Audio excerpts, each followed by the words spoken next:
এই ভিডিওতে আমি আপনাদেরকে দেখাবো আপনারা কীভাবে খুব সহজেই আপনার ফেসবুক প্রোফাইলটির নাম চেঞ্জ করবেন। অনেকে কিন্তু পরিবর্তন করতে পারেন না। অনেকে ভাবে যে আসলে নাম একবার দিছি এটা হয়তোবা চেঞ্জ করা যায় না। আসলে কিন্তু চেঞ্জ করতে পারবেন আপনি চাইলে যেকোনো সময় ৬০ দিনের ভিতরে। তো আজকের এই ভিডিওতে আমি আপনাদেরকে দেখাবো যে কীভাবে নামটা চেঞ্জ করবেন। সেজন্য আপনারা ভিডিওটা স্কিপ না করে ধৈর্য সহকারে মনোযোগ দিয়ে দেখলে কিন্তু আপনার মনের আশাটা পূর্ণ করতে পারবেন। আপনার ফেসবুকের নামটা পরিবর্তন করতে পারবেন। তো পরিবর্তন করার জন্য আপনারা চলে যাবেন আপনাদের ফেসবুক অ্যাপ্লিকেশনে। তো আমি চলে যাবো আমার ফেসবুক অ্যাপ্লিকেশনে। তারপরে এখানে উপরে দেখতে পারবেন 3 লাইন মেনু আছে, অর্থাৎ 3টা টানা আছে। এখানে একটা ক্লিক করবেন। এখানে ক্লিক করে সেটিংসে চলে যাবেন। উপরে দেখতে পারবেন সেটিংস আইকন আছে, এই সেটিংস আইকনে একটা ক্লিক করবেন। তো আমি এখান থেকে সেটিংস আইকনে একটা ক্লিক করে দিলাম। তারপর এখানে কিন্তু অনেকগুলো অপশন পাবেন।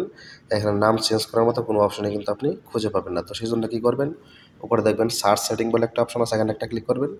তারপর এখানে লিখবেন NAME, নেম লিখবেন। নেম লেখার পরে কিন্তু আপনার সামনে কাঙ্ক্ষিত সেই অপশনটা চলে আসবে। তো দেখতে পাচ্ছেন নেম লেখার পরে উপরে দেখতে পারবেন নেম বলে একটা অপশন আছে। এই নেমের উপরে আপনাদেরকে একটা ক্লিক করতে হবে। তো এখানে ক্লিক করার পরে দেখতে পারবেন এখানে আপনার নাম, ফার্স্ট নাম এবং লাস্ট নাম, ঠিক আছে? আপনি চাইলে এখানে মিডল নেমও অ্যাড করতে পারেন। তো আপনারা এখান থেকে কী করবেন, আপনি যে নামটা এখন দিতে চান উপরে আগের যে নামটা আছে সেটা কেটে দিবেন। তো ধরুন আমি এখান থেকে এটা কেটে দিলাম। কেটে দিয়ে আমি যে নামটা দিতে চাই সেই নামটা দিবেন।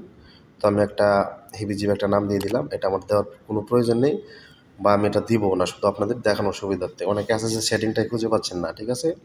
তো ধরুন আমি এখানে এটা দিয়ে তারপর রিভিউ চেঞ্জ বলে যে একটা অপশন আছে নিচে, এখানে একটা ক্লিক করে দিলে কিন্তু আপনার এই নামটি পরিবর্তন হয়ে যাবে। তো আশা করি আপনারা এই বিষয়টা বুঝতে পারছেন। আর আপনার ফেসবুক অ্যাকাউন্টের নাম পরিবর্তন হয়েছে কিনা সেটা আমাকে কমেন্ট করে অবশ্যই জানাবেন। তো আজকের ভিডিও এই পর্যন্তই। দেখা হবে আবারও নতুন কোনো ভিডিওতে। সে পর্যন্ত ভালো থাকবেন, সুস্থ থাকবেন। আর ফেসবুক সম্পর্কে কোনো কিছু জানার থাকলে অবশ্যই কমেন্ট করে জানাবেন। তাহলে সেই বিষয়ে ভিডিও নিয়ে আসবো ইনশাল্লাহ। ধন্যবাদ সবাইকে।